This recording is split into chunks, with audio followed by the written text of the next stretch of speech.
She could disarm both officers in 3 seconds. Instead, General Olivia Carter let them handcuff her, because some battles require you to lose first to win the war. They thought they'd arrested just another black woman from the wrong neighborhood. They had no idea the Pentagon was watching every second. General Olivia Carter sat in her car 3 blocks from the Ridgewood checkpoint, engine idling, hands steady on the wheel. The evening sun cast long shadows across Brooklyn Heights, painting the neighborhood in shades of amber and gold. Through her windshield, she watched a group of teenagers shooting hoops at the corner court, their laughter carrying on the breeze. A mother pushed a stroller past the corner store, stopping to chat with the elderly man who'd owned it for 30 years. This was the community they said didn't deserve protection. Olivia glanced at her smartwatch. 6:47 p.m. In 13 minutes, she would drive into the checkpoint zone. In 15 minutes, she would likely be in handcuffs. Everything depended on her ability to remain calm, to play the role of just another black woman driving home through the wrong neighborhood at the wrong time. She took a slow breath and thought back to the day this all began. 6 months ago, she'd sat in a Pentagon briefing room surrounded by analysts, Justice Department officials, and military intelligence officers. The walls were lined with maps, charts, and photographs, evidence of a pattern that had emerged from hundreds of civilian complaints filed against the Ridgewood Police Department. "General Carter, you understand what we're asking of you," said Director Patricia Walsh from the Civil Rights Division. "This isn't a combat mission. You won't be able to fight back. You'll have to endure whatever they subject you to, the humiliation, the threats, the violation of your rights. And you'll have to do it without revealing who you are." Olivia had studied the data for weeks. Ridgewood, Georgia, a small city of 80,000, positioned at the intersection between affluent white suburbs and predominantly black and Hispanic working-class neighborhoods. Over the past 18 months, arrests at police checkpoints had increased by 340%. But the numbers told a darker story. 87% of those searched were minorities. 93% of those arrested came from just 2 zip codes, Brooklyn Heights and Riverside, the poorest areas in the region. "I understand completely," Olivia had replied, her voice firm. "And I volunteer." The room had fallen silent. A 4-star general didn't typically volunteer for undercover operations. But Olivia had her reasons that burned in her chest every time she looked at the photographs of families torn apart by wrongful arrests. 2 years ago, her nephew Marcus, a 23-year-old engineering student, had been stopped at a checkpoint in Virginia. He'd done everything right. Hands visible, respectful tone, no sudden movements. They'd still dragged him from his car, pressed his face against the hood, and searched every inch of his vehicle while bystanders recorded on their phones. The charges were eventually dropped, but Marcus hadn't been the same since. He jumped at sirens now. He took side streets to avoid police presence. The fear lived in his eyes. "My nephew is one of thousands," Olivia had told Director Walsh. "And he was lucky. He survived the encounter, and it was recorded. Most people aren't that fortunate. If I can use my position to expose this system, to force accountability, then that's exactly what I'm going to do." Colonel Matthew Price, her longtime colleague, had leaned forward. "Olivia, if something goes wrong, if they escalate beyond our projections, we might not be able to extract you quickly enough." She'd met his eyes without flinching. "Then I'll endure it the way thousands of others have endured it, without a safety net, without backup, without anyone believing them when they report what happened. The only difference is that I'll have evidence they can't destroy." The operation was approved within 48 hours.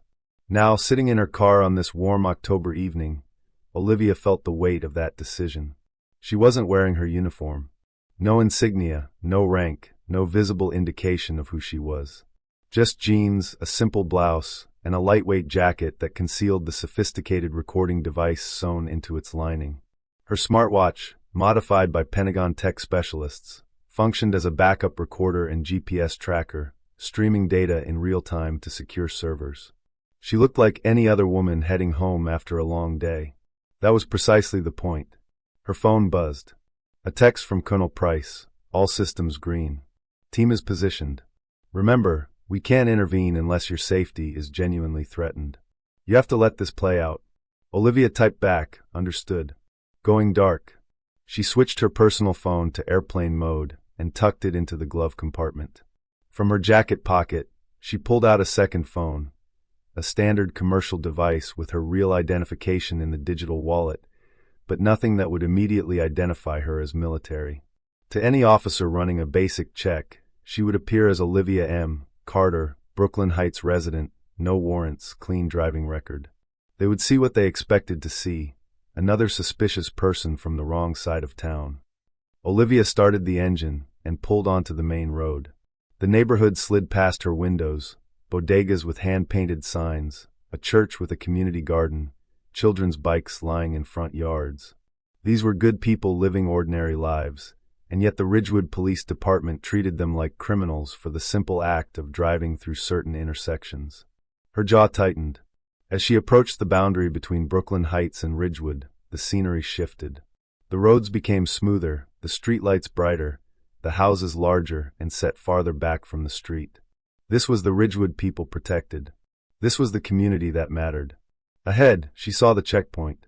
3 police vehicles were positioned across 2 lanes, forcing traffic into a single funnel point. Portable lights had been set up, bathing the area in harsh white illumination. Officers in tactical vests stood at intervals, hands resting casually on their belts near their weapons. Olivia slowed her vehicle and joined the line of cars waiting to pass through. She was fourth in queue. Her heart rate remained steady. Years of military discipline had trained her to control her physiological responses to stress, but her mind was sharp, cataloging every detail. The car at the front of the line was a silver Mercedes with Ridgewood plates. A white woman in her 50s sat behind the wheel. An officer approached, leaned down to her window for perhaps 20 seconds, exchanged a few words, and waved her through with a smile. Total interaction time, 35 seconds. The second car was a Honda Accord with Riverside plates. A Hispanic man in his 30s was driving, a child's car seat visible in the back. This time, 2 officers approached. The driver was asked to produce his license and registration. One officer walked slowly around the vehicle, peering into the windows with a flashlight, even though it was still light out. The other officer asked questions. Olivia couldn't hear them, but she could see the driver's posture grow more rigid, more defensive. After 4 minutes, they let him go. No search, but the message was clear: we're watching you. The third car was a BMW with Brooklyn Heights plates. A young black man in a business suit was driving. Olivia watched as the officer's entire demeanor changed, suspicious, aggressive, demanding. The driver was ordered out of the vehicle. They made him stand on the shoulder while they searched his car, pulling items from the trunk and examining them under the portable lights. Olivia's hands tightened on her steering wheel. Her smartwatch vibrated gently, a signal that the Pentagon servers were receiving the transmission. Everything was being recorded. 15 minutes later, the young man was allowed back into his car. He drove away slowly, hands gripping the wheel at 10 and 2, his dignity stripped away piece by piece.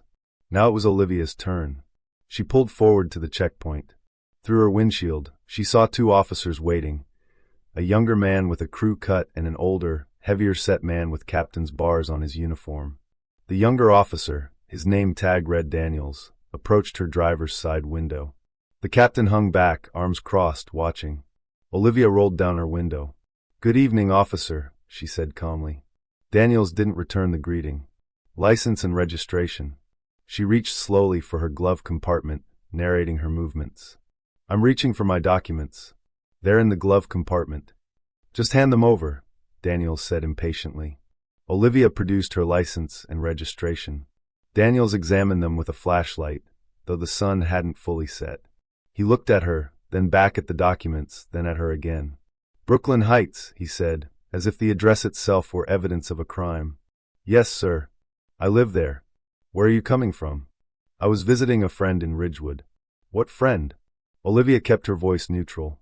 "I don't see how that's relevant to a traffic stop, officer. Have I violated a traffic law?" Daniels stiffened. The captain, his name tag identified him as Doyle, stepped forward. "Ma'am, we're conducting a safety checkpoint," Doyle said, his tone carrying the weight of authority and thinly veiled contempt. "We ask questions to ensure public safety. Now, answer Officer Daniels' question. What friend were you visiting?" Olivia met his eyes. "Am I being detained, or am I free to go?" Doyle's jaw tightened. People from your area always got something to hide. Why so defensive? I'm not defensive, Captain. I'm simply asking about my legal status. Am I being detained? Step out of the vehicle, Doyle ordered. Olivia's smartwatch vibrated twice. A coded signal from Pentagon operations. Proceed. We're recording. She opened her door and stepped out slowly, keeping her hands visible. Daniels immediately moved to pat her down while Doyle walked around her car, shining his flashlight through the windows. You got anything illegal in this vehicle? Doyle called out. No, sir. Any weapons, drugs, large amounts of cash? No, sir. Then you won't mind if we take a look. Olivia's voice remained calm but firm. Actually, I do mind. You don't have probable cause to search my vehicle. I haven't committed any traffic violation, and I haven't consented to a search. Doyle stopped circling and walked directly up to her, close enough that she could smell coffee on his breath. You refusing to cooperate? I'm asserting my Fourth Amendment rights. Your Fourth Amendment rights, Doyle repeated slowly, mockingly. Let me tell you something, ma'am. We got a lot of crime coming out of Brooklyn Heights. Drugs, stolen property, weapons. So when someone from your neighborhood comes through here acting suspicious, refusing to cooperate, we take notice. Now, I'm going to ask you one more time. Unlock your phone and allow us to search your vehicle. Every muscle in Olivia's body wanted to react, to step into his space, to use her voice of command, to remind him that she'd led soldiers in combat zones while he was harassing citizens at checkpoints. But she held herself perfectly still. I will not unlock my phone, and I do not consent to any searches, she said quietly. Doyle smiled. It wasn't a pleasant smile. Officer Daniels, he said, never breaking eye contact with Olivia, arrest this woman for obstruction of justice. Olivia felt the cold metal of handcuffs close around her wrists. In the distance, a bystander had pulled over and was holding up a phone, recording the interaction. Doyle noticed and barked at another officer. Tell that person to move along. This is official police business. As Daniels guided her toward the patrol car, Olivia allowed herself one final look at the checkpoint, at the system designed to humiliate and control, at the officers who wielded their authority like a weapon against the powerless. Doyle leaned into her personal space one final time before she was placed in the patrol car.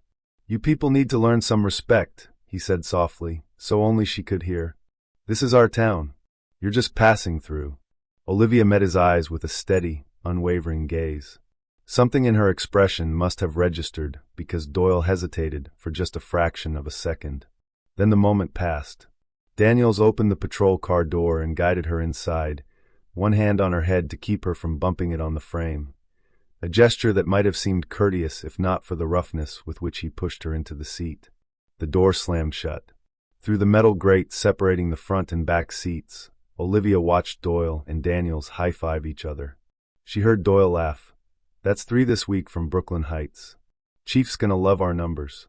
As the patrol car pulled away from the checkpoint, heading toward the Ridgewood Police Department, Olivia sat quietly in the back seat. Her hands were cuffed behind her, slightly uncomfortable but bearable.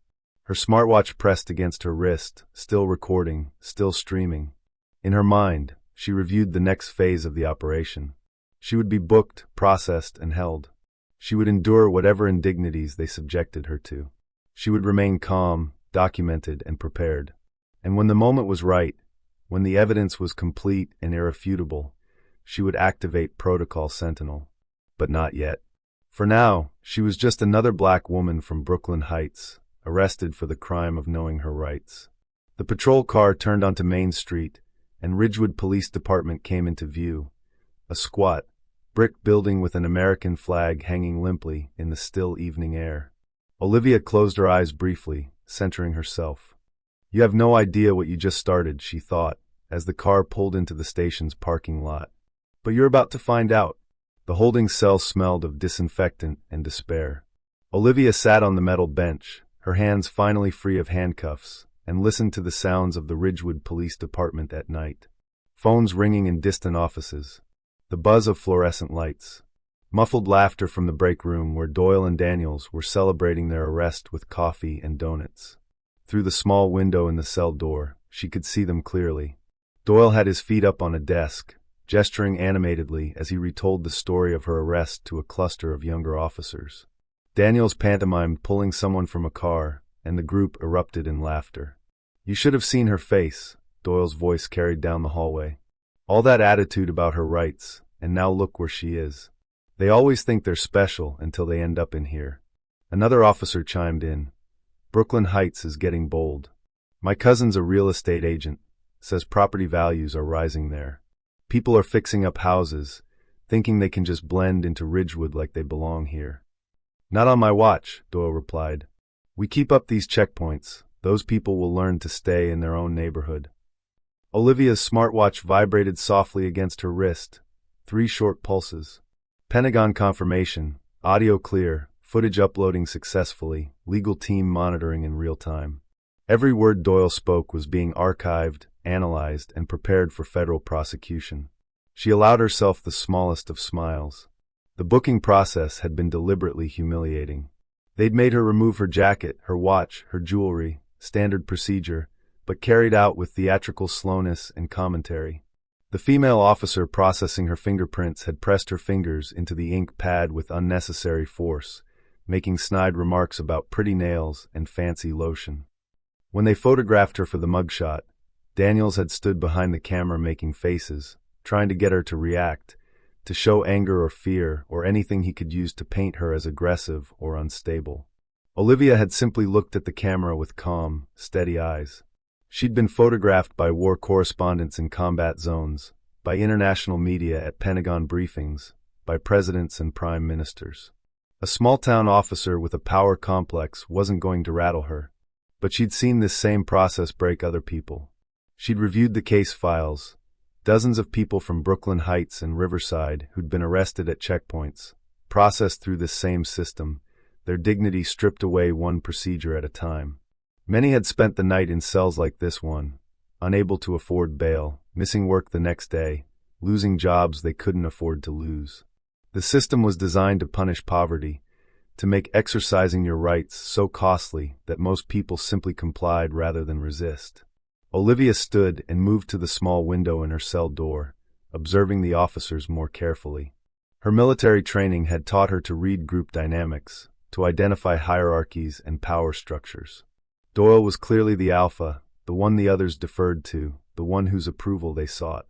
Daniels was his loyal enforcer, eager to prove himself. But there was one officer who stood slightly apart from the group, not quite joining in the celebration. He was older than Daniels, probably early 40s, with dark skin and tired eyes. His uniform was crisp, his posture professional, and he kept glancing at a file folder on his desk with an expression Olivia recognized, doubt. That would be Detective Ryan Collins. Her Pentagon briefing had included information on every officer in the department, and Collins was an anomaly. Transferred from Atlanta PD 6 months ago, excellent service record, multiple commendations for community policing. His internal reports had been part of the evidence that triggered this investigation, complaints about racial profiling that had been systematically ignored by the department's leadership. Collins was the canary in the coal mine, and tonight he might become an unexpected ally. Olivia returned to her bench and settled in to wait. Patience was a skill she'd mastered over 3 decades of military service. Doyle would make his move soon. Men like him always needed to assert dominance, to make sure their target understood who held the power. She didn't have to wait long. 20 minutes later, the cell door opened. Doyle stood in the doorway, arms crossed, with Daniels hovering behind him like an eager apprentice. "On your feet," Doyle ordered.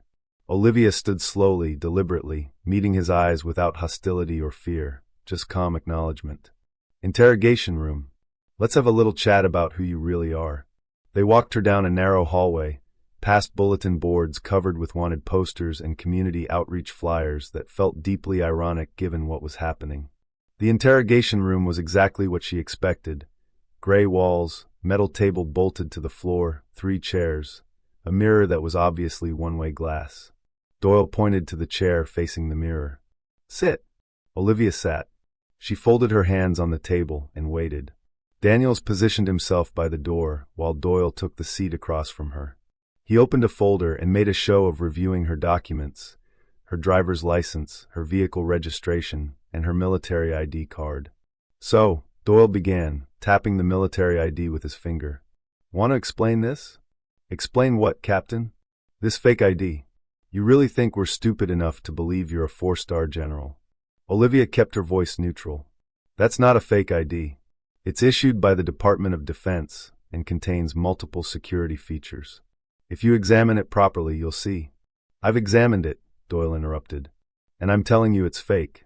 You probably bought it online, thought it would intimidate people, give you some kind of free pass. Captain Doyle, I strongly suggest you verify my credentials through official channels before proceeding with this line of questioning. Doyle leaned back in his chair and laughed. You're good, I'll give you that. You really commit to the act. But here's what I think happened. You're from Brooklyn Heights, probably got a record, definitely got something to hide. You refused a lawful search at a checkpoint, obstructed our investigation, and now you're trying to impersonate a military officer to get out of it. Daniels chimed in from his position by the door. That's a federal crime, ma'am. Impersonating a military officer could add years to whatever else you're facing. Olivia said nothing. Let them build their case. Let them commit fully to this narrative. The deeper they dug this hole, the harder they would fall. Doyle pulled out his phone and took a picture of her military ID. I'm sending this to our fraud unit. They'll confirm what I already know. This is fake, you're a liar, and you're in a whole lot of trouble. A knock on the door interrupted them. A young officer poked his head in. Captain, Councilman Blake is here. Says he wants to observe the interrogation of the Brooklyn Heights suspect. Olivia felt a spark of satisfaction. Henry Blake, the architect of the checkpoint program, the politician who'd turned racial profiling into policy. Having him here was perfect. The Pentagon had been trying to establish his direct involvement for months, but he'd been careful to maintain plausible deniability, always working through intermediaries. Now he was walking right into the evidence. Send him in, Doyle said. Councilman Henry Blake entered with the confidence of a man who believed himself untouchable. He was in his late 50s, silver-haired, wearing an expensive suit that probably cost more than most Brooklyn Heights families earned in a month. He nodded to Doyle and Daniels like they were his personal employees, which, in many ways, they were. Gentlemen, Blake said, his voice smooth and practiced. I heard we caught another one from the problem neighborhoods. Thought I'd stop by, make sure everything's being handled appropriately. He glanced at Olivia with barely concealed contempt. This is the one who resisted at the checkpoint, refused consent for a search, obstructed our officers, and tried to use a fake military ID to intimidate us, Doyle summarized, clearly performing for Blake's approval. Blake shook his head sadly. It's getting worse out there. Just last week I had residents calling my office, complaining about suspicious vehicles from Brooklyn Heights driving through their neighborhoods. Law-abiding citizens shouldn't have to live in fear. Olivia remained silent, but her mind catalogued every word. Blake was being remarkably unguarded, probably because he viewed her as powerless, as just another person he could crush without consequence. What's your name? Blake asked her directly. Olivia Carter. And what were you doing in Ridgewood tonight, Ms. Carter? Driving home. Through neighborhoods where you don't belong? Olivia tilted her head slightly. I wasn't aware that public roads had residency requirements, Councilman. Blake's smile hardened. Don't get smart with me. You know exactly what I mean. There's a reason we have these checkpoints, to protect good people from individuals who bring crime and disorder into peaceful communities. And which individuals would those be? Olivia asked quietly. The kind who refuse to cooperate with police. The kind who make up stories and fake credentials. The kind who... The interrogation room door opened again, and Detective Ryan Collins entered. He looked stressed, uncomfortable, and was carrying Olivia's military ID card in an evidence bag. Captain, we need to talk, Collins said urgently. Outside. Now. Doyle frowned. I'm in the middle of an interrogation, Detective. Sir, this can't wait. Something in Collins's tone penetrated Doyle's arrogance. He stood, exchanged a glance with Blake, and stepped into the hallway. Through the open door, Olivia could hear their hushed conversation. Captain, I examined her military ID personally, Collins said. It's not fake. The holographic seal is genuine, the microprinting is correct, and the card number matches Department of Defense format. I think we need to verify her identity before proceeding. You think? Doyle's voice was sharp with irritation. Collins, I've been doing this job for 20 years.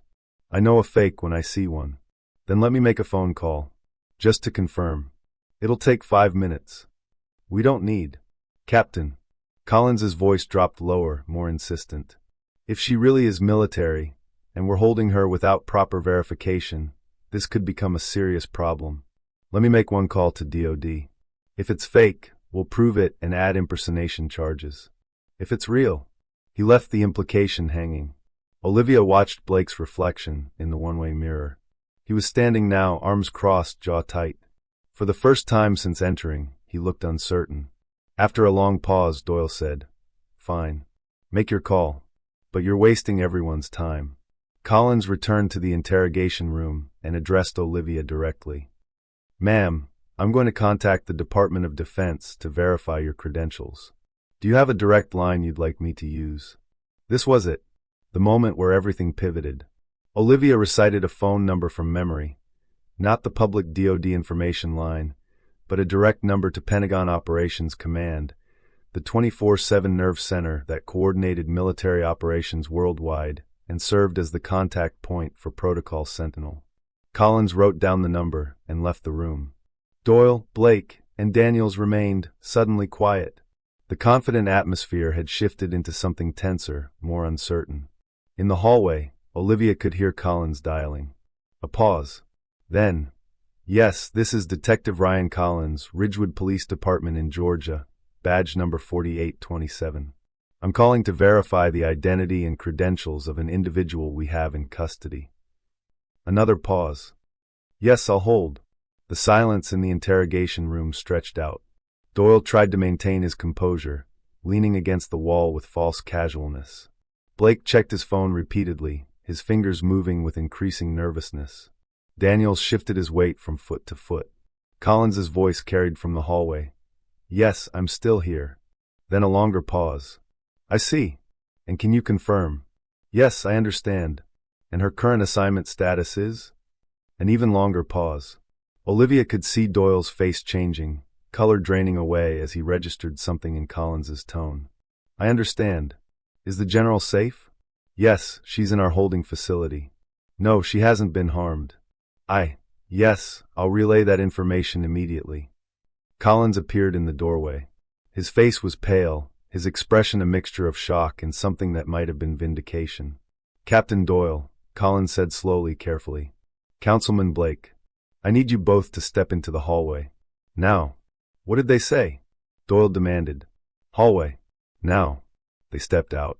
Olivia remained seated at the table, hands folded, watching everything unfold through the open door. Collins's voice was low but clear. "That's General Olivia Marie Carter. 4-star. Currently on classified assignment with full Pentagon authorization. The operator I spoke with asked if the general was safe and indicated that they have units standing by." "Standing by?" Blake's voice cracked slightly. "What does that mean?" "It means," Collins said, enunciating each word with deliberate precision, "that we are holding a senior military officer. And judging by the operator's response, they've been expecting this call." Doyle shook his head violently. No, that's impossible. She's from Brooklyn Heights." She has every credential in order, Captain. This is real." Blake grabbed Doyle's arm. "Then we release her immediately. Right now. We apologize, we explain it was a misunderstanding, and we—" Collins interrupted him. "Councilman, you just spent the last 15 minutes making incriminating statements about targeting specific neighborhoods. Captain Doyle arrested her without probable cause and is attempting to add false charges. We can't just—" The precinct's main phone rang, cutting through the conversation. In the booking area, an officer answered, "Ridgewood Police Department." A pause. "Yes, he's here. May I ask who's calling?" Another pause, and the officer's voice went up an octave. "Yes, sir. Right away, sir." The officer appeared in the hallway, holding the phone like it might explode. "Captain Doyle? It's for you. It's the Pentagon." Doyle stared at the phone as if it were a venomous snake. With trembling hands, he took it. "This is Captain Raymond Doyle." His voice was barely steady. Olivia couldn't hear the voice on the other end, but she didn't need to. She knew exactly who was calling: Colonel Matthew Price, her longtime friend and colleague, who had been monitoring this operation from the beginning. Doyle's face went from pale to ashen. "Yes, sir. I understand." "No, sir, she hasn't been harmed. It was a routine checkpoint." "Yes, sir." He lowered the phone and looked at Collins and Blake with something approaching panic. "They're sending a team. They'll be here in—" He checked his watch with shaking hands. "In 22 minutes. "A team?" Blake's voice was barely a whisper. "What kind of team?" Before anyone could answer, Olivia heard it, a sound that made her military heart skip with recognition. The deep, rhythmic thrum of helicopter rotors in the distance, growing steadily louder. Collins moved to a window and looked up at the darkening sky. "Captain, you need to see this." They all moved to look: Doyle, Blake, Daniels, and several other officers who had emerged from various parts of the precinct, drawn by the commotion. Through the window, illuminated by spotlights, 3 military helicopters approached in formation. They weren't civilian aircraft. These were UH-60 Black Hawks, the kind used for rapid tactical deployment. And they were heading straight for the Ridgewood Police Department. "What?" Blake stammered. "What is happening?" Olivia stood from her chair in the interrogation room and walked calmly to the doorway. Every eye in the precinct turned to her. The woman they'd mocked, humiliated, and dismissed as just another troublemaker from the wrong neighborhood now stood with the bearing of someone who had commanded thousands of soldiers, who had briefed presidents, who had earned 4 stars through decades of exceptional service. "What's happening, Councilman Blake?" Olivia said quietly, her voice carrying the weight of authority that no amount of handcuffs could diminish. "Is that your checkpoint program, your systematic targeting of minority neighborhoods, and your corruption are about to be exposed? For the past 6 months, I've been operating undercover with full Department of Defense authorization. Everything you've done, every illegal stop, every rights violation, every discriminatory statement, has been documented, recorded, and transmitted to federal prosecutors." The hallway went completely silent except for the growing sound of helicopter rotors. "Tonight wasn't a mistake," Olivia continued. "It was the culmination of a 6-month investigation. You didn't arrest the wrong woman, Captain Doyle. You arrested exactly the right one. The woman who volunteered to experience firsthand what you've been doing to innocent people for over a year. The woman who had the authority to do something about it." Blake's legs seemed to give out. He grabbed the wall for support. This isn't legal. You entrapped us. You." "I asserted my Fourth Amendment rights and was arrested for it," Olivia said calmly. "Just like hundreds of other people you've targeted. The only difference is that I had the resources to document it properly. Every checkpoint stop, every illegal search, every discriminatory statement, it's all on record now. And it's all admissible in federal court." The helicopters were directly overhead now, the sound rattling the windows. Through the glass, Olivia could see them beginning their descent into the parking lot. Doyle seemed to age 10 years in 10 seconds. His swagger was gone, replaced by the hollow realization of a man watching his career, his reputation, and his freedom evaporate in real time. Detective Collins stood frozen, processing everything. Then slowly, something like relief crossed his face. "My reports," he said quietly. "The complaints I filed about racial profiling. The evidence I documented that kept getting buried. You used those, didn't you?" Olivia met his eyes and nodded. "Your integrity was part of what made this investigation possible, Detective. You were one of the few people in this department who saw what was wrong and tried to stop it. That matters." Outside, the helicopters touched down. The side doors slid open, and figures in military uniform emerged. Not combat troops, but military police and federal investigators, moving with practiced precision. Leading them was Colonel Matthew Price, his uniform crisp despite the late hour, his face set in an expression of grim purpose. He entered the precinct, and every officer instinctively straightened to attention, a subconscious response to command presence. Price's eyes swept the room, cataloging everything, before landing on Olivia. For a moment, protocol warred with concern on his face. He didn't salute. She was technically still in custody, and maintaining the integrity of the operation required precise adherence to legal procedure. Instead, he nodded to her respectfully before turning to address the room. "I am Colonel Matthew Price, United States Army, acting under federal authority. As of this moment, this facility is under federal jurisdiction pending investigation of civil rights violations, corruption, and abuse of power under color of law.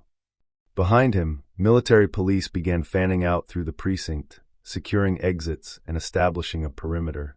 Federal investigators and DOJ windbreakers followed, carrying equipment and evidence boxes. Price turned to Doyle and Blake. "Captain Raymond Doyle and Councilman Henry Blake, you are persons of interest in this investigation. You are not under arrest at this time, but you are not free to leave these premises. You have the right to contact legal representation. I strongly suggest you do so." Blake found his voice, though it emerged as a croak. "This is outrageous. I'm a city councilman. You can't just—" "I can, and I am," Price interrupted. "For the past 6 months, General Olivia Carter has been operating undercover with full authorization from the Department of Defense, the Department of Justice, and the Federal Civil Rights Division. Every stop at your checkpoints, every search, every arrest, every statement has been documented. We have evidence of systematic civil rights violations affecting hundreds of citizens." He pulled out a tablet and turned it so Blake and Doyle could see. "We have footage of tonight's checkpoint operation showing clear racial profiling. We have audio of Captain Doyle making discriminatory statements. We have Councilman Blake explicitly discussing targeting problem neighborhoods in this very building. And we have financial records showing that you, Councilman Blake, received campaign contributions from real estate developers who stood to profit from reduced property values in Brooklyn Heights." Blake's mouth opened and closed, but no sound emerged. Price continued, his voice cutting through the stunned silence. "This isn't about one bad arrest. This is about a systematic abuse of power designed to intimidate, harass, and economically damage specific communities based on race and socioeconomic status. And as of right now, it's over." He turned to Olivia, and this time he did offer a slight gesture of respect, not quite a salute, but an acknowledgement. "General Carter, you're free to go, but I imagine you'll want to stay for the briefing." Olivia stepped fully out of the interrogation room, pulling her jacket back on. The jacket that had recorded everything, the jacket that had transmitted evidence that would change Ridgewood forever. She looked at Doyle, whose face was buried in his hands. At Blake, who was frantically texting his lawyer. At Daniels, who seemed unable to process what was happening. And then she looked at Detective Collins, who stood apart from the others, his expression complex, shock, vindication, and something that might have been hope. "Detective Collins," Olivia said, "I'd like you present for what comes next. Your documentation was crucial to this investigation. You deserve to see how it ends." Collins nodded slowly. "General, I tried to report this. I tried to tell them." "I know," Olivia said gently. "And your integrity may have prevented this from going even further. That matters more than you realize." Around them, the Ridgewood Police Department was being transformed into a federal command post. Evidence boxes were being carried in. Computers were being set up. Officers were being separated and interviewed individually. The system that had operated with impunity for over a year was being dismantled, piece by piece, in real time. But Olivia felt no triumph. Only a deep, weary sense of justice delayed too long. Because for every violation they'd documented tonight, there were dozens more from the past year. Families torn apart. People who lost jobs because they'd been detained for hours at checkpoints. Students who missed exams. Workers who couldn't afford the bail and spent days in jail for traffic stops that should have taken minutes. The real work wasn't arresting Doyle and Blake. The real work was rebuilding trust, reforming systems, and ensuring this could never happen again. Price approached her quietly. "You okay?" "I'm fine," Olivia said. "How much did we get?" "Everything," Price replied. "Audio, video, financial records, and testimony from witnesses we've been interviewing in Brooklyn Heights for months. The case is airtight, Olivia. They're done." Through the window, Olivia could see more vehicles arriving. Unmarked FBI cars, federal prosecutor vehicles, even local news vans responding to reports of military helicopters landing at the police station. The story was about to break. By morning, Ridgewood's checkpoint program would be national news. But for now, in this moment, Olivia allowed herself to feel the weight of what she'd endured. The handcuffs, the humiliation, the deliberate degradation designed to break her spirit. They hadn't broken her. And because of that, they would never break anyone else this way again. "Let's get to work," Olivia said to Price. "We have a briefing to conduct and a system to dismantle." As she walked through the precinct, no longer a prisoner, but the architect of justice, officers parted to let her pass. Some looked ashamed. Others looked angry. A few looked relieved. Tomorrow would bring testimony, evidence presentation, and the beginning of a trial that would reshape how checkpoints could be legally conducted nationwide. But tonight, in Ridgewood, Georgia, the wrong woman had been harassed. And everything had changed. The sun rose over Ridgewood Police Department at 6:47 a.m., casting golden light through windows that had witnessed a revolution overnight. Olivia stood in what had been Captain Doyle's office, now converted into a federal command center, watching the morning news on a laptop screen. Unprecedented federal intervention in what officials are calling a systematic civil rights violation, the anchor was saying. Military helicopters descended on the small Georgia town last night after a 4-star general, working undercover for 6 months, was illegally arrested at a police checkpoint designed to target minority neighborhoods. The screen cut to aerial footage of the helicopter's landing, then to shots of officers being escorted out of the building for individual interviews. Olivia's official Pentagon photo appeared, dress uniform, for stars gleaming, a woman who commanded respect and authority. The contrast with her mugshot from 12 hours ago was jarring. General Olivia Carter, a decorated combat veteran, volunteered for the undercover operation after the Department of Defense received hundreds of complaints about discriminatory policing in Ridgewood, the anchor continued. Sources say the evidence collected includes audio, video, and financial records linking local officials to a coordinated campaign of racial profiling. Colonel Price entered the office carrying 2 cups of coffee. He handed one to Olivia and stood beside her, watching the coverage. "Media's been calling all night," he said. "DOJ is scheduling a press conference for this afternoon. They want you there." Olivia sipped the coffee, grateful for its warmth. She'd been awake for nearly 24 hours, running on adrenaline and purpose. "What's the status on Doyle and Blake?" "Separated and lawyered up. Blake's attorney is already making noise about entrapment, but the evidence is overwhelming. DOJ is confident they can prove systematic civil rights violations, corruption, and conspiracy. They're looking at significant prison time." "And the other officers?" Price consulted his tablet. "Daniels is cooperating, claims he was just following Doyle's orders. 3 other officers have been placed on administrative leave pending investigation. The rest are being interviewed to determine their level of involvement." Olivia turned from the window and looked at the evidence boards that had been erected overnight. Photographs of checkpoint stops, organized chronologically. Charts showing demographic data, the 87% minority search rate, the 93% arrest concentration in Brooklyn Heights and Riverside. Financial records tracing campaign contributions from real estate developers to Blake's campaign fund, with emails discussing how enhanced enforcement would help drive down property values in target areas. It was damning, comprehensive, irrefutable, but it was also heartbreaking. "How many wrongful arrests are we looking at?" Olivia asked quietly. "Based on preliminary analysis, at least 347 people were arrested at checkpoints over the past 18 months. We estimate roughly 70% had no legitimate probable cause. Many were held overnight because they couldn't afford bail. Some lost jobs. Several lost custody of children due to arrest records." Olivia's jaw tightened. 347 people. 347 lives disrupted, families stressed, futures damaged, all because of a system designed to punish them for living in the wrong neighborhood. "We're vacating those arrests? Federal prosecutors are working on it now. Should have emergency hearings scheduled within 48 hours. But Olivia..." Price hesitated. "Vacating the arrests doesn't undo the damage. People lost jobs they can't get back. Families fell behind on rent and got evicted. The legal system can clear their records, but it can't restore what they lost." "I know," Olivia said softly. "But it's a start. What about the civil suits?" "Class action lawsuits are already being filed. 3 different law firms contacted us overnight, offering pro bono representation for victims. The city's insurance company is going to have a very bad year. A knock on the door interrupted them. Detective Ryan Collins stood in the doorway, looking like he hadn't slept either. His tie was loosened, his eyes were red-rimmed, but there was something different about his posture, a weight lifted, perhaps, or a purpose rediscovered. "General Carter? Colonel?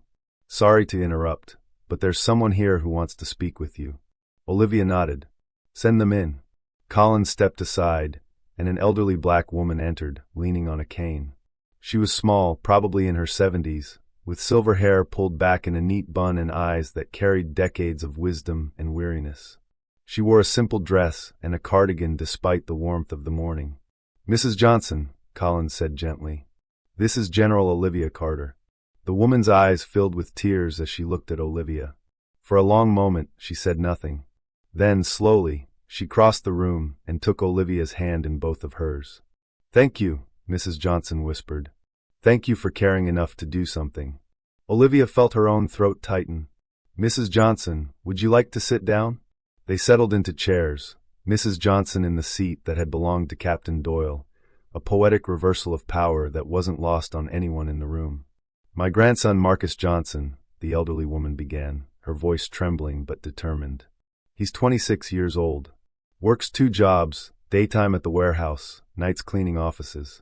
Good boy. Never been in trouble. Last year, he was stopped at one of these checkpoints 6 times. 6 times in 8 months. She pulled a folder from her purse with shaking hands. Inside were copies of citations, arrest records, and photos. Collins moved closer, his expression pained. He clearly knew this story.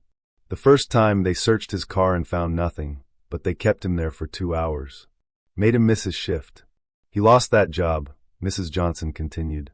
The second time, they said his taillight was broken. It wasn't. I saw the car myself that morning. But they wrote him a ticket anyway. She pulled out a photograph. A young man in a warehouse uniform, smiling at the camera, pride evident in his eyes. The 6th time they arrested him. Said he was driving aggressively, resisting being hostile. But my grandson called me from the station, and I could hear it in his voice. He was terrified, not aggressive. They kept him overnight because bail was set at $5,000 and we didn't have it. Tears rolled down her cheeks. He lost his second job because of that arrest. Couldn't make rent. Had to move back in with me. And the worst part, he's scared now.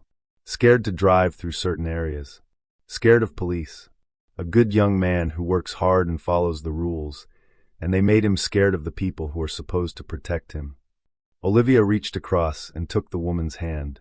"Mrs. Johnson, I'm so sorry this happened to your grandson. But I need you to know, his arrest will be vacated. His record will be cleared. And the officers who did this to him are being held accountable." "Will that give him back his confidence?"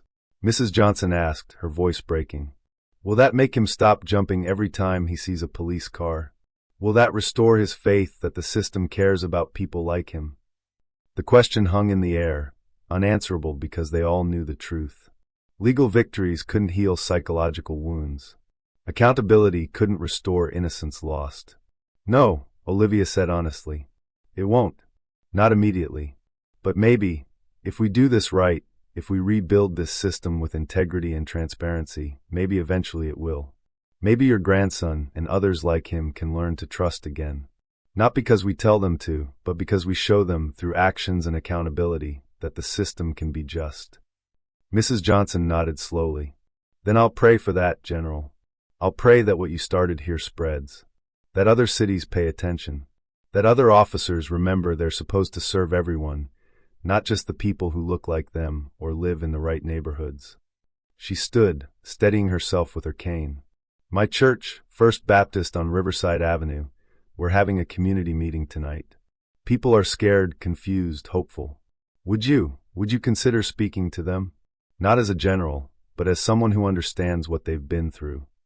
Olivia stood as well. "Mrs. Johnson, I would be honored." After the elderly woman left, escorted gently by Collins, Olivia and Price stood in silence for a moment. "She's right, you know," Price said quietly. "We can prosecute Doyle and Blake. We can reform the department. But rebuilding trust? That's going to take years." "Then we'd better get started," Olivia replied. 2 hours later, The interrogation room had become a different kind of space. Olivia sat across the table from Captain Raymond Doyle and Councilman Henry Blake, but the dynamic had fundamentally shifted. They were the ones under scrutiny now, flanked by their attorneys, facing federal prosecutors and a mountain of evidence. Olivia hadn't planned to be in this room. Price had suggested she might want to avoid it, to let the prosecutors handle everything. But she'd insisted on being present, not to gloat or intimidate, but because these men needed to understand the full scope of what they'd done. The lead prosecutor, a sharp-eyed woman named Sandra Martinez from the DOJ Civil Rights Division, laid out the evidence methodically. Audio recordings of discriminatory statements. Video footage from Olivia's hidden camera, showing checkpoint procedures that clearly targeted minorities. Financial records linking Blake's campaign to real estate developers who benefited from destabilizing Brooklyn Heights. But it was the victim's statements that carried the most weight. Martinez pulled up a video deposition on her laptop and turned the screen so everyone could see. A young black mother appeared, her voice steady despite obvious emotion. "My name is Shanice Williams. I'm a nurse at Ridgewood Memorial Hospital. Last March, I was stopped at a checkpoint while driving home after a 12-hour shift. Officer Daniels searched my car for 30 minutes while I stood on the side of the road in my scrubs. He found nothing, because there was nothing to find. But I was late picking up my daughter from daycare. They charged me a late fee I couldn't afford. And the daycare reported me to Child Protective Services for chronic lateness, even though it was the only time it happened." Another video appeared. An elderly Hispanic man speaking in accented English. "I am Carlos Mendez. I own a small grocery store in Brooklyn Heights for 23 years. Last summer, police stopped my delivery truck at checkpoint 3 times in 1 month. Each time, they search everything, all my produce, all my goods. By the time they finish, some items are damaged. They never find anything illegal. But they cost me money and time I cannot afford." Video after video. Voice after voice. Teachers, mechanics, students, janitors, retirees, all with the same story of being stopped, searched, humiliated, and treated like criminals for the offense of living in the wrong zip code. Doyle sat with his head in his hands. Blake stared at the table, his face ashen. When the videos ended, Martinez turned to them. "This is what your checkpoint program accomplished. Not public safety. Not crime prevention. Terror. Economic damage. Psychological trauma. And it was all by design." Blake's attorney tried to interject. "My client was trying to address legitimate public safety concerns." "Your client," Martinez interrupted coldly, "received $53,000 in campaign contributions from developers who explicitly stated in emails that they wanted to clean up Brooklyn Heights for redevelopment. And your client's checkpoint program was implemented 3 weeks after the largest of those contributions. So please don't insult our intelligence by claiming this was about public safety." She turned to Olivia. "General Carter, would you like to add anything?" Olivia had been silent until now, simply observing. But she leaned forward, looking directly at Doyle and Blake. "I want you both to understand something," she said quietly. "I didn't come to Ridgewood to trap you or to advance my career. I came because the system you created mirrors systems that exist in too many places. Systems that treat certain communities as inherently criminal, as problems to be contained rather than citizens to be served." She pulled out her phone and showed them a photograph. "This is my nephew, Marcus Carter. 2 years ago, in Virginia, he was stopped at a checkpoint similar to yours. He was dragged from his car, searched, humiliated in front of witnesses. The charges were dropped, but the damage was done. He still flinches at sirens. He still takes the long way home to avoid certain intersections." Doyle looked up, meeting her eyes for the first time. Something in his expression shifted. Not quite remorse, but perhaps the beginning of understanding. "I thought about him every time you put those handcuffs on me," Olivia continued. "I thought about every person who'd stood where I stood, but didn't have the resources or authority to fight back. I thought about Mrs. Johnson's grandson, about Shanice Williams, about Carlos Mendez. About 347 people whose lives you disrupted because you decided they didn't matter as much as the communities you chose to protect." She leaned back. "You didn't just break the law. You broke the fundamental promise of equal protection. You weaponized your authority against the powerless. And you did it so casually, so confidently, that you never imagined facing consequences. Blake found his voice, though it emerged hoarse and defensive. You don't understand the pressure we were under. Property values were declining. Crime statistics were manipulated, Martinez cut in. Our analysis shows that arrest rates in Brooklyn Heights and Riverside increased precisely because of your checkpoints, not because actual crime increased. You created a self-fulfilling prophecy. Target a neighborhood intensely enough, and you'll generate arrests that make the neighborhood look dangerous, which justifies more targeting. She slid a document across the table. These are the charges you're facing: conspiracy to violate civil rights under color of law, deprivation of rights under 18 U.S.C. Section 242, honest services fraud, and for you, Councilman Blake, corruption and abuse of power. Combined, you're looking at substantial prison time. Blake's attorney whispered urgently in his client's ear. Doyle's attorney was already making notes, probably calculating plea bargain options. However, Martinez continued, the DOJ is prepared to consider cooperation. If you provide full testimony about how this program was designed and implemented, if you identify all parties involved, and if you agree to participate in a consent decree reforming the Ridgewood Police Department, we may recommend reduced sentences. She let that sink in before adding, but make no mistake, you will be held accountable. The only question is whether you'll help ensure this doesn't happen elsewhere. The attorneys requested time to consult with their clients. As the room cleared, Detective Collins caught Olivia in the hallway. "General, I need to tell you something," he said. His hands were shaking slightly. "My brother, his name is Marcus Collins. He's a teacher at Riverside Elementary. 3 years ago, he was stopped at a predecessor to these checkpoints. They detained him for driving a too nice car through Ridgewood, accused him of stealing it. It was a Honda Civic he'd saved for years to buy." Olivia saw the pain in his eyes, the helplessness of being inside a system that hurt someone you loved and not being able to stop it. "I filed complaints," Collins continued. "I documented everything. I tried to get leadership to see that we were crossing lines, violating rights, destroying trust.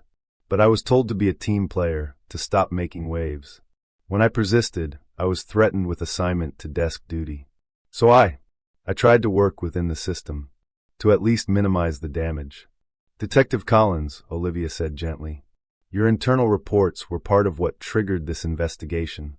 Your documentation, your persistence, your refusal to completely give up even when it became dangerous for your career, that mattered. You may not have been able to stop it alone, but you created a record that helped us stop it now." "I should have done more," Collins said, his voice breaking. "I should have gone public, filed a lawsuit, something." "You did what you could from where you were," Olivia interrupted. "And now you have a choice. You can stay with this department and help rebuild it from the inside, with protection against retaliation. Or you can move on to something else. But either way, you proved that integrity matters. That someone inside the system cared enough to fight, even when it cost you." Collins wiped his eyes. "The FBI Civil Rights Division contacted me this morning. They're looking for investigators who understand both law enforcement culture and civil rights violations. They asked if I'd be interested." "And are you?" "I think I have to be," Collins said. "Because if what happened here is happening in other places, and we both know it is, then someone needs to be willing to investigate it. Someone who understands how good officers can get caught up in bad systems. Someone who won't give up." Olivia extended her hand. "Then I hope you'll accept their offer, Detective. The system needs people like you." They shook hands, and Collins walked away with something that looked like renewed purpose. Price appeared beside Olivia. "You're collecting allies." "I'm recognizing them," Olivia corrected. Collins was already fighting this fight. He just needed to know he wasn't alone. That evening, First Baptist Church on Riverside Avenue was packed. Every pew was filled, with people standing along the walls and sitting in folding chairs in the aisles. The crowd was diverse: black, Hispanic, white, young, old, families with children, elderly couples, teenagers with their arms crossed. They all shared something in common. They lived in neighborhoods that had been targeted, and they were tired of being afraid. Pastor Williams, a dignified man in his 60s, introduced Olivia to the congregation. She stood at the pulpit in civilian clothes, no uniform, no rank insignia, just slacks and a simple blouse. She wanted them to see her as a person, not as authority. "Thank you for having me here tonight," Olivia began. "I know many of you are wondering what happens next. You're wondering if the arrests of Captain Doyle and Councilman Blake mean real change, or if this is just temporary attention that will fade once the news cameras leave." Heads nodded throughout the congregation. They'd seen promises before. "I can't guarantee that everything will be perfect from now on," Olivia continued honestly. "Systemic change is slow, difficult work. But I can tell you what's already happening and what's planned for the future." She outlined the immediate actions: all checkpoint arrests being reviewed and vacated where appropriate, federal monitoring of the police department for the next 3 years, mandatory body cameras with footage accessible to the public, and a civilian review board with actual authority to investigate complaints. "But more importantly," Olivia said, "there's a national conversation starting because of what happened here. Congress is considering the Equal Enforcement Act, which would ban race-based checkpoints nationwide and require transparency in police stop data. Other cities are reviewing their own checkpoint programs. Federal investigators are opening inquiries in 10 more jurisdictions with similar patterns." She paused, looking out at the faces before her. Ridgewood wasn't unique. That's both the tragedy and the opportunity. What happened here happens in too many places. But because you, the people in this room and others like you, had the courage to file complaints, to document violations, to keep speaking up even when you were ignored, you created a record that couldn't be dismissed. A hand raised in the back. Olivia nodded. A young man stood, college age, wearing a fast food uniform. "General Carter, I was arrested at a checkpoint last year for suspicious behavior because I was nervous when they pulled me over. The charges were dropped, but it cost me 3 days of work and I lost my apartment because I couldn't make rent. What happens to people like me? How do we get our lives back?" Olivia took a breath.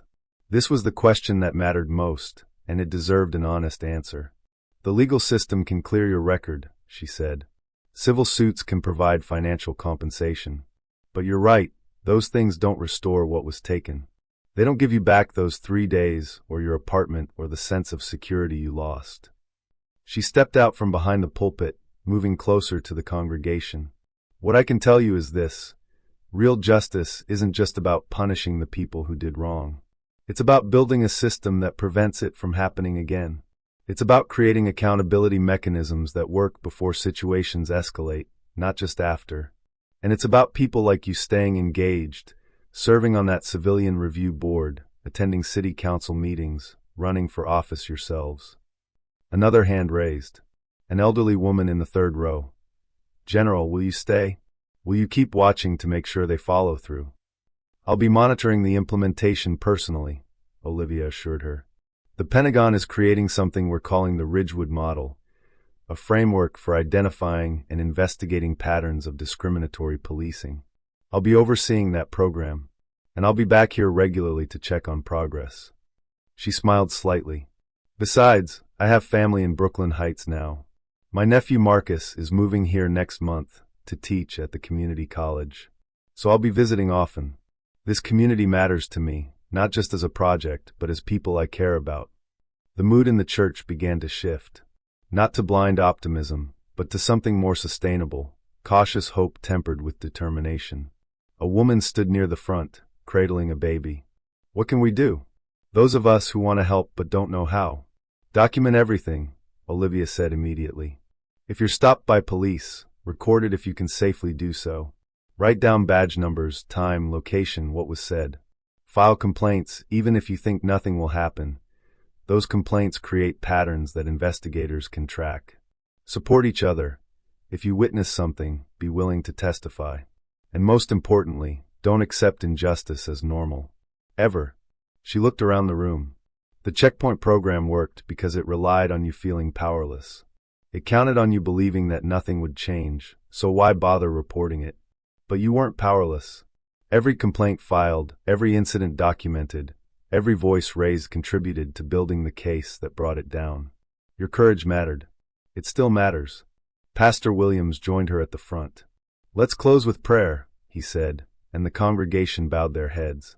But Olivia kept her eyes open, watching the faces of the people who'd been brave enough to keep fighting even when the system seemed designed to crush them. These were the real heroes of this story. Not her, not the Pentagon, not the federal prosecutors. The ordinary people who refused to accept that they deserved less protection, less dignity, less justice because of where they lived or what they looked like. After the service, people lined up to speak with her. Some wanted to share their stories. Others wanted to ask questions about the legal process. Many just wanted to shake her hand and say thank you. Mrs. Johnson was near the end of the line, with a young man beside her, tall, with kind eyes and his grandmother's gentle smile. "General Carter," Mrs. Johnson said, "this is my grandson Marcus." The young man extended his hand, and Olivia shook it firmly. "Thank you," he said simply. "For the first time in a year, I don't feel like a criminal for driving to work." "You never were a criminal," Olivia replied. "The system was broken, but you survived it with your integrity intact, and that takes real strength." As they walked away, Collins appeared from the crowd. He'd been there the entire time, sitting quietly in the back. "Watching you with them," he said, "I understand now why you did this. It wasn't about catching corrupt officers. It was about giving voice to people who'd been silenced." "It was about both," Olivia corrected. "Justice requires accountability for those who abuse power and restoration for those who've been harmed. You can't have one without the other." 6 months later, General Olivia Carter stood before a congressional committee, testifying about the Ridgewood investigation and the broader patterns it revealed. The hearing room was packed with media, civil rights advocates, law enforcement representatives, and citizens who'd traveled from communities experiencing similar issues. Senator Maria Rodriguez, chairwoman of the Judiciary Committee, leaned forward. "General Carter, you've submitted comprehensive data showing that Ridgewood's checkpoint program was not an isolated incident. Can you elaborate on your findings?" Olivia referred to the thick report in front of her. "Madam Chairwoman, our investigation identified similar patterns in 14 other jurisdictions across 8 states. In each case, we found checkpoints disproportionately placed in or near minority neighborhoods, statistical evidence of racial disparities in stop and search rates, and financial connections between local officials and entities that benefited from destabilizing targeted communities." She pulled up a presentation on the screen behind her. "The Ridgewood model we developed uses publicly available data, stop records, arrest statistics, demographic information, to identify potential civil rights violations before they reach crisis levels. Early intervention can prevent the kind of systematic abuse we documented in Ridgewood." Senator James Crowley, known for his law and order stance, interrupted. "General, aren't you essentially advocating for federal oversight of local police departments? That's a significant expansion of federal power." "Senator, I'm advocating for equal protection under the law," Olivia replied calmly. "Local departments maintain their autonomy. The Ridgewood model simply identifies patterns that warrant investigation, the same way financial regulators monitor for fraud patterns or health officials track disease outbreaks. When we see evidence of systematic rights violations, we have a responsibility to investigate." "But who determines what constitutes a violation?" Crowley pressed. "Couldn't this be used to target departments for political reasons?"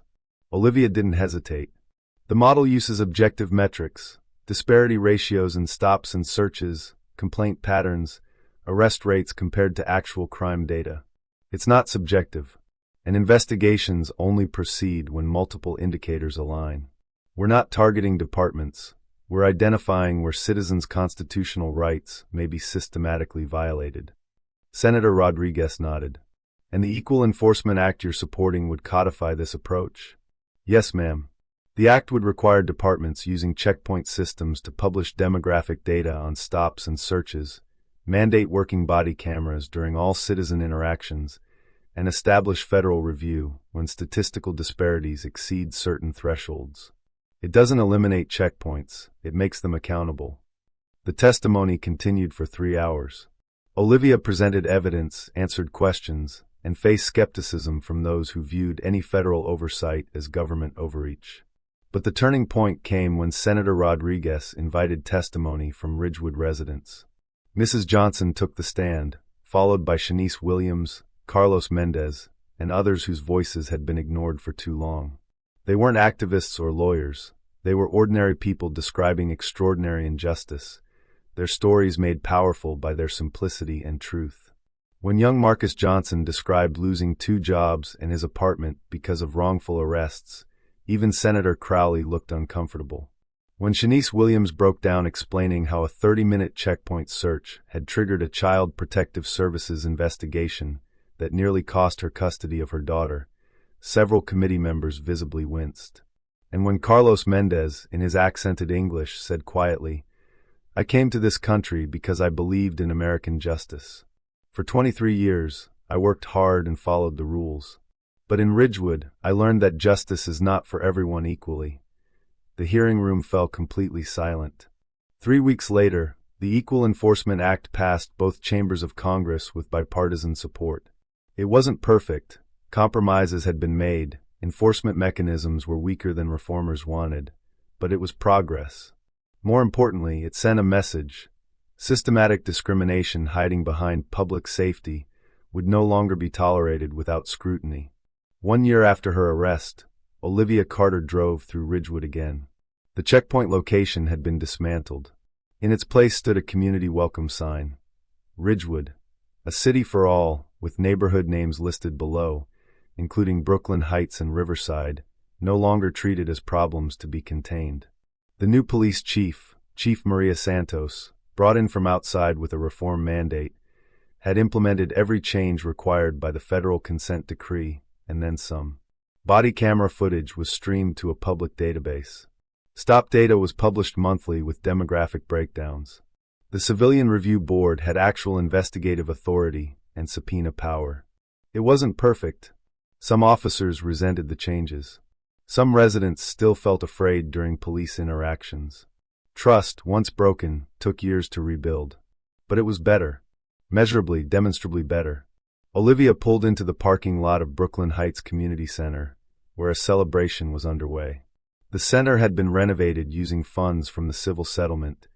The city's insurance company had paid out millions to victims of the checkpoint program. Inside, she found a gathering that looked like Ridgewood's future. Police officers talking with community members. Chief Santos demonstrating the new body camera system to interested teenagers. Detective Collins, now Special Agent Collins of the FBI Civil Rights Division, speaking with a group of college students about careers in law enforcement reform. Mrs. Johnson spotted Olivia and waved her over to a table where her grandson sat with a young woman and a baby. "General Carter," Marcus Johnson said, standing to shake her hand. "I want you to meet my fiancée, Nicole, and our daughter, Hope." Olivia smiled at the baby's name. "That's beautiful. We named her Hope because that's what your investigation gave us," Nicole explained. "The chance to raise our daughter in a place where the police protect everyone equally. Where she won't grow up afraid." "Don't give me too much credit," Olivia said. "Your community did the real work, filing complaints, documenting violations, refusing to accept injustice as normal. I just had the resources to amplify your voices." Pastor Williams approached, accompanied by a young woman in a business suit. "General Carter, I'd like you to meet Shanice Williams, no relation, despite the shared last name. She's running for city council." Olivia shook Shanice's hand, recognizing her as the nurse whose checkpoint detention had nearly cost her custody of her daughter. "After everything that happened," Shanice explained, "I realized I couldn't just complain about the system. I had to be part of changing it. So I'm running on a platform of accountability, transparency, and equal protection for all neighborhoods." "And she's going to win," Mrs. Johnson added with certainty. "People here remember who stood with them when it mattered." The celebration continued around them, music, food, laughter, and the kind of cautious optimism that comes from surviving something difficult and emerging stronger. Later, as Olivia prepared to leave, Chief Santos pulled her aside. "General, I wanted you to know, we've had officers from 6 other departments visit to learn about our reforms. Word is spreading. What started here is becoming a model." "That was always the goal," Olivia replied. "Ridgewood wasn't just about fixing one broken system. It was about proving that broken systems can be fixed when there's accountability and political will." She looked around the community center, at the faces of people who'd been terrorized by their own police force, and were now slowly learning to trust again. "The hardest part," Olivia continued, "is that we can't undo the damage that was done. We can't give people back the jobs they lost, the time they spent in jail, the fear their children felt when they watched their parents being searched on the side of the road. Justice came, but it came too late for too many people. Santos nodded soberly. All we can do is make sure it doesn't happen to the next generation. That Hope Johnson and children like her grow up in a Ridgewood that actually lives up to its ideals. Then that's what we'll do, Olivia said. The final scene took place on a cool autumn evening, 18 months after the investigation concluded. Olivia stood at the community college where her nephew Marcus now taught engineering. She was there for a lecture series on civil rights and law enforcement reform, not as a general, but as a visiting professor. After her presentation, a student raised her hand. She was young, maybe 19, with anxious eyes. "Professor Carter," the student began hesitantly, "I'm from a small town in Alabama. We have checkpoints like Ridgewood had. I've been stopped 4 times this year for looking suspicious. I've filed complaints, but nothing happens.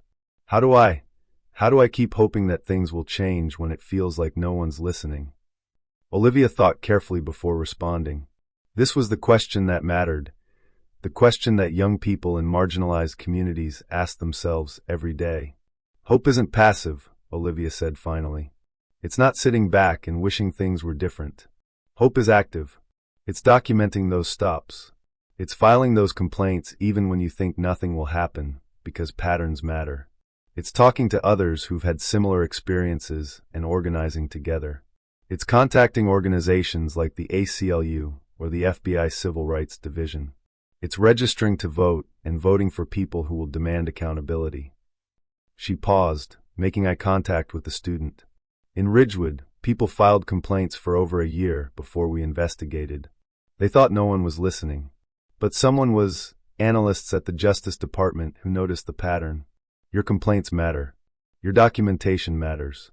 Your voice matters, even when it feels like you're shouting into the void." "But what if I'm scared?" the student asked quietly. "What if speaking up makes them target me more?" "Fear is legitimate," Olivia acknowledged. "What happened in Ridgewood shows that people in power sometimes abuse it, and challenging them carries risk. But fear is also what they count on.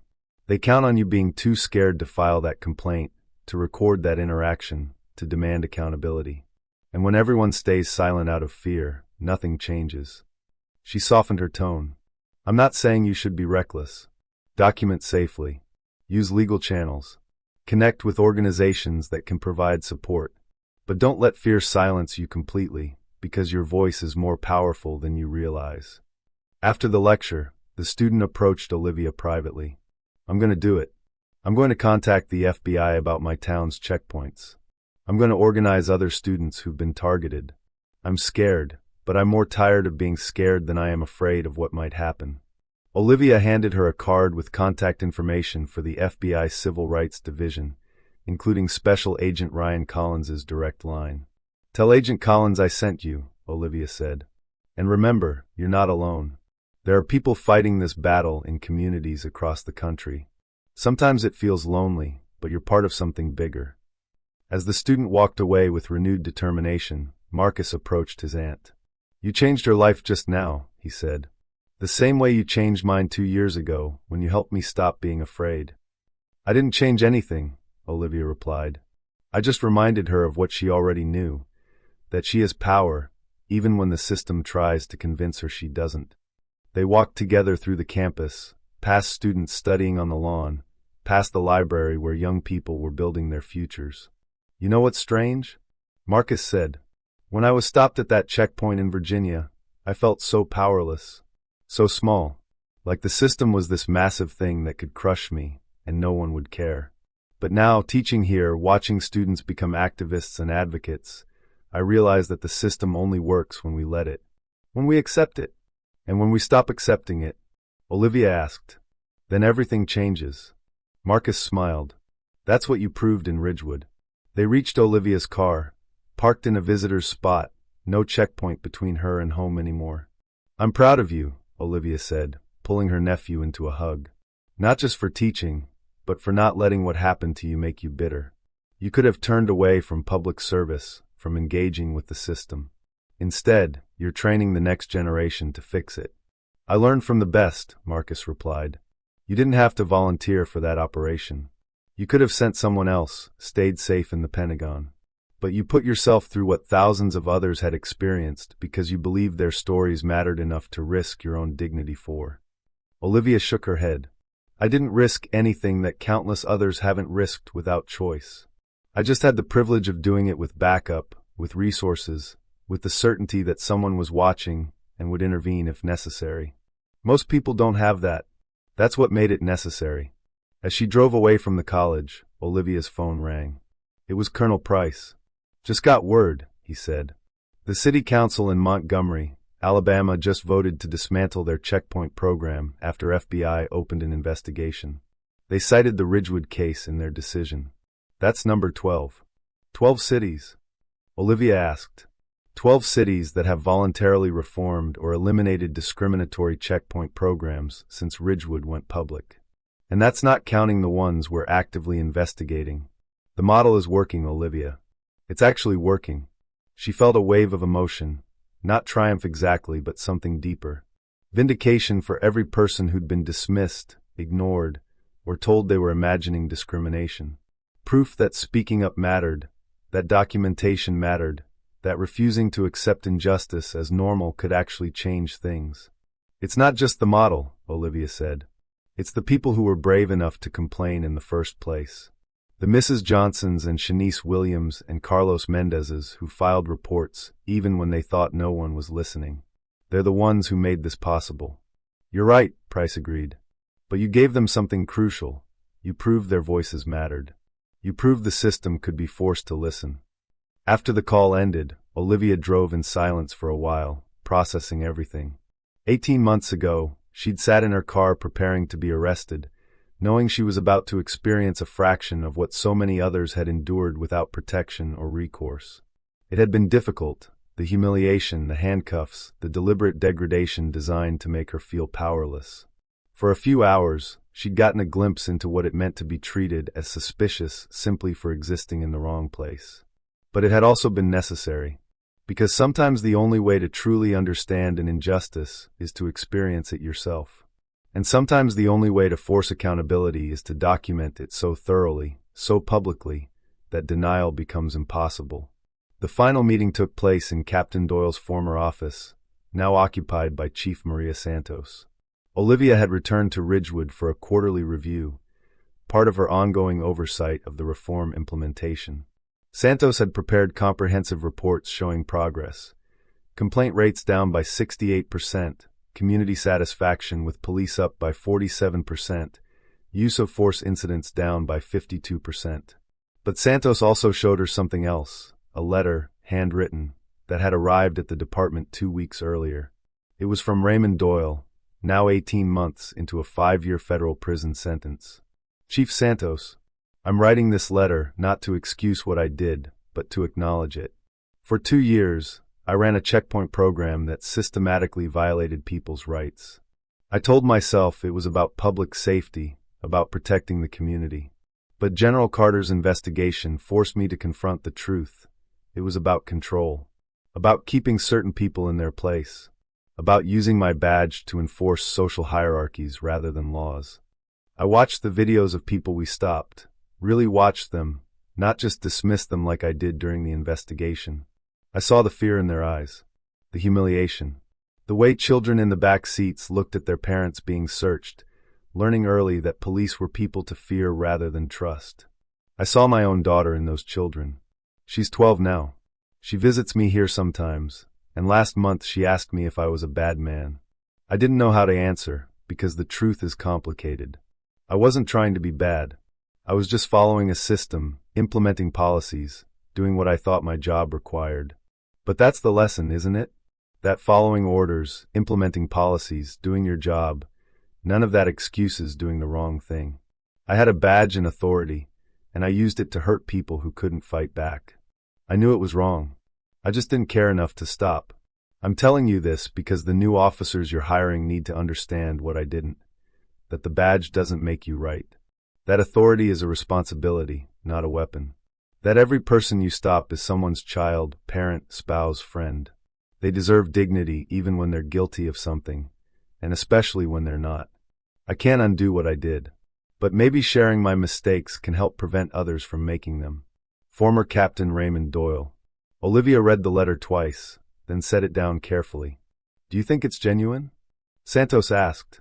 Or is he just trying to look remorseful for the parole board? Maybe both, Olivia said thoughtfully. Redemption is complicated. People can genuinely regret their actions while also hoping that regret benefits them. The real question is whether his understanding is deep enough to prevent him from falling back into the same patterns if he's ever in a position of authority again. Should I respond? Olivia considered. That's your decision as chief. But if you do, I'd suggest acknowledging his letter while emphasizing that true accountability means accepting consequences without expectation of absolution. Remorse is a start, but it doesn't erase harm. Santos nodded and filed the letter away. What about Blake? Any word from him? Still maintaining his innocence, from what I understand. Claims he was just trying to help the city, that any discriminatory outcomes were unintentional. Olivia's expression hardened slightly. Some people never accept responsibility. They'll twist themselves into knots justifying what they did rather than face what it actually was. That's the part that still angers me, Santos admitted. Not just what they did, but how casually they did it. Like other people's rights were inconveniences to be bypassed rather than protections to be honored. That's why systemic reform matters, Olivia said. Individual accountability is crucial. Doyle and Blake needed to face consequences. But the real victory is changing the system so that casual cruelty becomes impossible. Body cameras that can't be turned off. Public access to stop data. Civilian oversight with real power. Those structural changes matter more than any individual's remorse. Santos pulled up a dashboard on her computer. Speaking of structural changes, I want to show you something we're piloting. It's an early warning system that flags officers whose stop patterns start showing demographic disparities. Not to punish them immediately, but to trigger additional training and supervision. Olivia leaned forward, studying the metrics. This is exactly the kind of proactive intervention we need. Catch problematic patterns early, before they become systematic violations. We've already used it twice, Santos continued.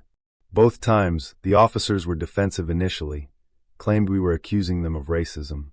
But after reviewing their own data and going through implicit bias training, both acknowledged they'd been making assumptions based on neighborhood or appearance. They're doing better now. More mindful. That's the goal, Olivia said. Not to punish every mistake, but to create a culture where officers constantly examine their own biases and assumptions. Where questioning your own decision-making is seen as professional rather than weak. They talked for another hour about implementation challenges, successes, and plans for the future. Finally, as Olivia prepared to leave, Santos walked her to her car. General Carter, Santos said, can I ask you something personal? Of course. Do you ever regret how you did this? Going undercover, experiencing the humiliation yourself? There were other ways to investigate, surveillance, informants, data analysis. You didn't have to put yourself through that. Olivia paused, one hand on her car door, and looked back at the police station, the place where she'd been fingerprinted, photographed, and mocked 18 months ago. No, she said finally, because lived experience creates a different kind of understanding. I can read reports about checkpoint stops all day, but experiencing one, feeling the deliberate powerlessness, the casual contempt, the violation of having your rights dismissed, that taught me something data never could. She smiled slightly. Besides, there's power in being able to tell Councilman Blake's face when he dismissed my military ID as fake, to describe exactly what Doyle said when he thought no one important was listening. I wasn't a distant observer analyzing statistics. I was there. I experienced it, and that makes the testimony impossible to dismiss. You gave them something they couldn't take away, Santos said. Credibility. Authority. The knowledge that someone with power saw what they saw, felt what they felt. That's all any of us can do, Olivia replied. Use whatever power we have to amplify voices that have been silenced. To document what's been denied. To refuse to look away from injustice just because it doesn't personally affect us. She got in her car, then rolled down the window for one final thought. Chief Santos, you're doing good work here. Real, meaningful reform. But don't get complacent. Systems don't stay fixed just because we fix them once. It takes constant vigilance, constant accountability, constant willingness to listen when people say something's wrong. I know, Santos said. That's why I start every shift meeting with a simple reminder. We serve everyone equally, or we serve no one justly. Olivia smiled. That's a good motto. Mind if I borrow it for other departments? Be my guest. If Ridgewood can become a model for reform instead of a warning about abuse, that's the best possible outcome. 3 years after the investigation, Olivia Carter stood at a podium in Washington, D.C., receiving the Presidential Medal of Freedom. The citation read, "For extraordinary courage in exposing systematic civil rights violations, and for tireless dedication to reforming law enforcement practices to ensure equal protection under the law for all Americans." President Martinez, the same Senator Rodriguez who'd championed the Equal Enforcement Act, placed the medal around Olivia's neck and whispered, "You changed the country, General. Thank you." But as Olivia looked out at the audience, she didn't see her own achievement. She saw Mrs. Johnson, sitting in the front row with her grandson Marcus and his daughter Hope. She saw Shanice Williams, now a city councilwoman in Ridgewood.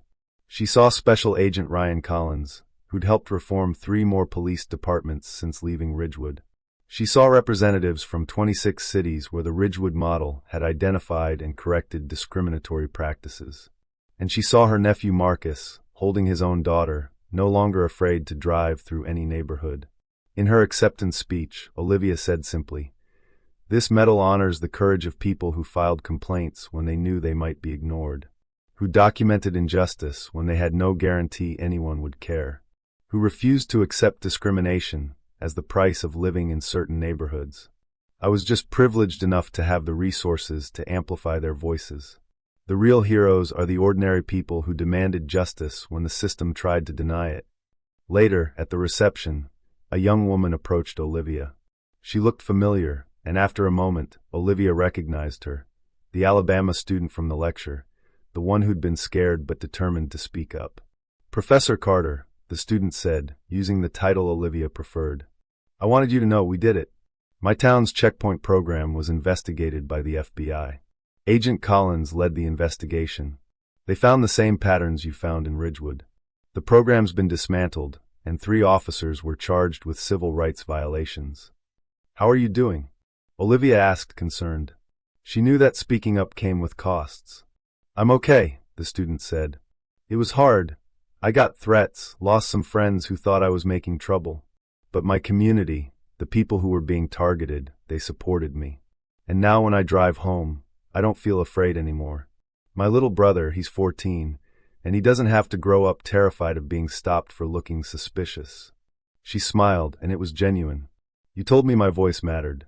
That documentation mattered. That refusing to stay silent mattered. You were right. One person really can make a difference, especially when they connect with others fighting the same battle." Olivia pulled a business card from her pocket, not her Pentagon contact information, but something new.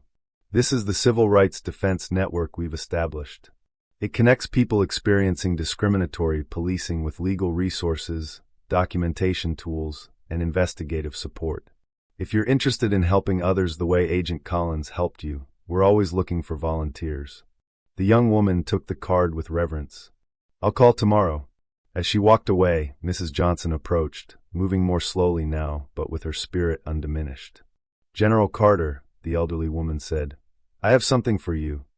She handed Olivia a small, framed photograph. It showed Hope Johnson's first day of kindergarten, standing in front of Riverside Elementary School, backpack too big for her small frame, smiling with innocent confidence. "I want you to have this," Mrs. Johnson said, "because she gets to grow up in a different Ridgewood than my grandson did. She gets to grow up believing the police are there to protect her, not profile her. That's because of you." Olivia felt tears prick her eyes. "Mrs. Johnson, that's because of your courage. Because you kept filing complaints even when you thought no one was listening. Because you testified before Congress. Because you refused to let them silence you." "Then it's because of all of us," Mrs. Johnson said simply.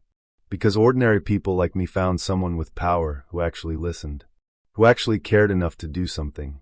They stood together, 2 women from very different backgrounds who'd been united by a common cause. The belief that justice shouldn't depend on where you live or what you look like. What happens now? Mrs. Johnson asked. The investigation is over. Doyle and Blake are in prison. Ridgewood is reformed. Do you move on to the next crisis? Olivia looked around the reception, at the activists and reformers and ordinary citizens who'd fought for change in their own communities, inspired by what had happened in Ridgewood. The work's never really over, Olivia said. As long as there are systems that treat some people as less deserving of rights than others, there's work to do. But what happened in Ridgewood proved something important, that those systems can be changed. That documentation matters, that accountability is possible, that ordinary people's voices have power when they're heard by people willing to act. She smiled at Mrs. Johnson. So yes, I'll move on to other investigations, other reforms. But I'll never forget Ridgewood, and I'll never forget the courage it took for people like you to keep fighting even when victory seemed impossible. Good, Mrs. Johnson said. Because there are a lot of Ridgewoods out there. A lot of communities that need someone to care the way you cared about ours. The story ends 5 years after the investigation, in a place Olivia never expected to be. She'd retired from active military service, but continued working on police reform as a civilian consultant. The Ridgewood model had been implemented in 43 states, identifying and correcting discriminatory practices in over 100 jurisdictions. But on this particular afternoon, Olivia found herself back in Ridgewood, Georgia, sitting in a community center meeting room with an unusual group. Captain Raymond Doyle, recently released from prison after serving 4 years of his sentence. Councilman Henry Blake, still maintaining his innocence but participating in court-mandated community service, and a room full of people they'd wronged. It was called a restorative justice circle, and Olivia had been skeptical when Chief Santos first proposed it. But Santos had argued that genuine healing required more than just punishment. It required acknowledgement, understanding, and the opportunity for victims to be heard directly by those who'd harmed them. Olivia was there as an observer, not a participant. This wasn't her healing to facilitate.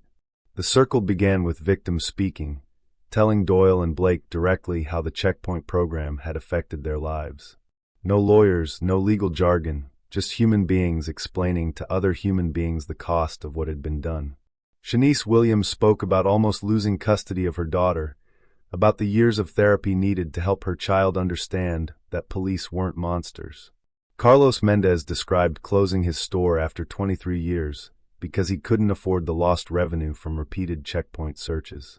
Marcus Johnson talked about the job opportunities he'd passed up because they required driving through Ridgewood, about the fear he still felt during routine traffic stops. Doyle listened with his head bowed. Occasionally, he wiped his eyes. When it was his turn to speak, his voice cracked.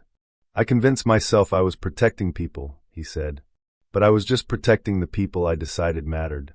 The people who looked like me, lived in the right neighborhoods, fit my idea of what belonged. Everyone else was a potential threat to be managed, not a citizen to be served. He looked at Marcus Johnson. I stole your sense of security.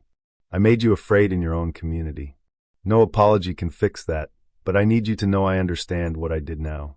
Not intellectually, but actually understand it. Blake was less forthcoming. He apologized for any harm caused, but continued to frame his actions as well-intentioned mistakes rather than deliberate discrimination. Several victims challenged him on this, and the conversation became heated. Finally, Mrs. Johnson, now 80 years old and still sharp as ever, addressed Blake directly. Councilman Blake, she said, her voice gentle but firm, I don't need you to grovel.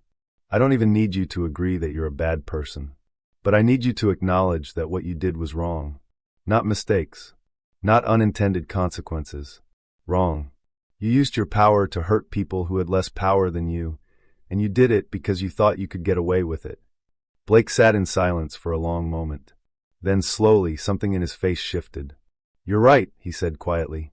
I knew what the checkpoint program was doing. I saw the data. I heard the complaints.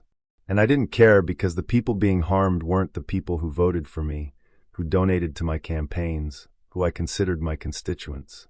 I divided my city into people who mattered and people who didn't. And I used my authority to punish the ones who didn't. It wasn't a complete transformation. Decades of bias don't disappear in one conversation. But it was acknowledgement. It was the beginning of actual accountability. The circle continued for 3 hours. By the end, there were no fairy tale reconciliations, no dramatic forgiveness moments.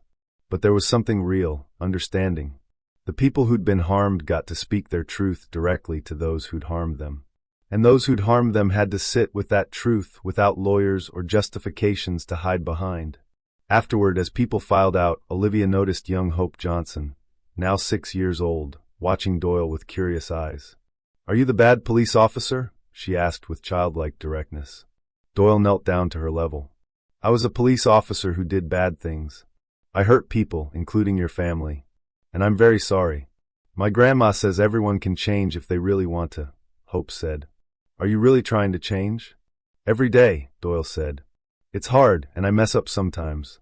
But yes, I'm really trying." Hope considered this, then nodded seriously. "Okay, but you have to keep trying. Forever." "I will," Doyle promised. As Hope skipped back to her grandmother, Olivia caught Doyle's eye. He looked exhausted, humbled, but perhaps marginally more human than when he'd entered. "General Carter," he said, approaching her carefully. "I know you don't owe me anything, but I wanted to ask, do you think reform is really possible? Not just policy reform, but actual change in how officers see the communities they serve." Olivia thought carefully before answering. "I think it's possible for individual officers who genuinely want to change. But systemic reform can't rely on individual transformation. It requires structural accountability, body cameras, data transparency, civilian oversight, consequences for violations. Those things create an environment where doing the right thing is easier than doing the wrong thing." She paused.